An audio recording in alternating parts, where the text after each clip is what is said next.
एक बार की बात है। भारत की प्राचीन भूमि में सिद्धार्थ नाम का एक राजकुमार रहता था।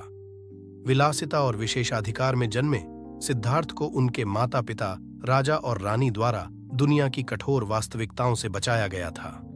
हालांकि उस समृद्धि के बावजूद जिसने उसे घेर लिया, सिद्धार्थ ने अपनी आत्मा के भीतर बेचैनी की गहरी भावना महसूस की। वह अस्तित्व की वास्तविक प्रकृति और मानव पीड़ा के कारण को समझने के लिए उत्सुक था। जैसे जैसे सिद्धार्थ बड़े होते गए, उनकी जिज्ञासा और तेज होती गई। एक दिन उन्होंने अपने वफादार सारथी चन्ना के साथ महल की दीवारों से परे उद्यम करने का एक भाग्यवादी निर्णय लिया। जीवन के गहन प्रश्नों के उत्तर खोजने के लिए दृढ़ संकल्प सिद्धार्थ एक ऐसी यात्रा पर निकल पड़े जो उनके भाग्य के पाठ्यक्रम को हमेशा के लिए बदल देगी। अपनी यात्रा के दौरान सिद्धार्थ ने मानव अस्तित्व के विभिन्न पहलुओं का सामना किया। उन्होंने गरीबों और बीमारों की पीड़ा, गरीबी और उत्पीड़न के बोझ से दबे लोगों के संघर्ष देखे। अपनी रियासत की स्थिति के बावजूद सिद्धार्थ ने अपने से कम भाग्यशाली लोगों के लिए सहानुभूति और करुणा की गहरी भावना महसूस की।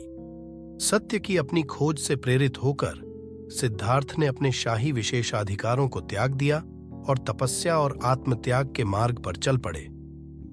वह जंगल में तपस्वियों के एक समूह में शामिल हो गए, आत्मज्ञान की तलाश में खुद को अत्यधिक उपवास और ध्यान के अधीन किया। हालांकि अपने कठोर प्रयासों के बावजूद सिद्धार्थ को अपने ज्वलंत सवालों का कोई जवाब नहीं मिला। निराश और मोहभंग सिद्धार्थ ने महसूस किया कि अकेले तपस्या का मार्ग उन्हें आत्मज्ञान की ओर नहीं ले जा सकता है। उन्हें समझ में आया कि सच्चा ज्ञान केवल मन, शरीर और आत्मा के संतुलन के माध्यम से प्राप्त किया जा सकता है। नए दृढ़ संकल्प के साथ सिद्धार्थ ने एक अलग दृष्टिकोण के माध्यम से आत्मज्ञान प्राप्त करने का संकल्प लिया। बोधि वृक्ष की छाया के नीचे बैठकर सिद्धार्थ ने आत्मज्ञान प्राप्त होने तक ध्यान करने का गंभीर व्रत लिया।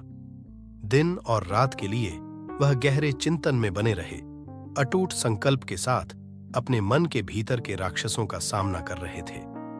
अंत में पूर्णिमा की रात सिद्धार्थ ने एक गहन रहस्य उद्घाटन का अनुभव किया, जिसने उनकी चेतना को प्रकाश की किरण की तरह प्रकाशित किया। जागरण के उस क्षण में सिद्धार्थ ने जन्म, मृत्यु और पुनर्जन्म के चक्र को पार कर लिया। उन्होंने निर्वाण, परम ज्ञान की स्थिति और दुख से मुक्ति प्राप्त की। उस दिन से सिद्धार्थ को बुद्ध, प्रबुद्ध के रूप में जाना जाने लगा। अपने नए ज्ञान के साथ बुद्ध ने अपनी शिक्षाओं को दुनिया के साथ साझा करने के लिए एक मिशन शुरू किया।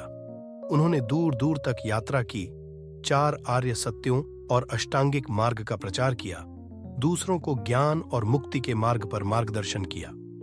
उनके शब्द जाति, पंथ और राष्ट्रीयता की सीमाओं को पार करते हुए जीवन के सभी क्षेत्रों के लोगों के साथ गूंजते थे। बुद्ध की शिक्षाएं जंगल की आग की तरह फैल गईं, एक आध्यात्मिक क्रांति को प्रज्वलित किया जो आने वाली पीढ़ियों के लिए अनगिनत व्यक्तियों के जीवन को बदल देगा। करुणा, सचेतनता और आंतरिक शांति के उनके संदेश ने लोगों को सदाचार और धार्मिकता के जीवन का नेतृत्व करने, अस्तित्व के कष्टों को दूर करने और सच्ची खुशी और पूर्ति प्राप्त करने का प्रयास करने के लिए प्रेरित किया। हिरण पार्कों के शांत पेड़ों में और विशाल बोधि पेड़ों के नीचे बुद्ध ने उत्सुक शिष्यों और जिज्ञासु साधकों को समान रूप से अपना कालातीत ज्ञान प्रदान किया। उनकी सौम्य उपस्थिति असीम करुणा और गहन ज्ञान को विकीर्ण करती थी, जो दूर दूर से लोगों को उनके ज्ञान के प्रकाश का आनंद लेने के लिए। सभी को नमो बुद्धाय।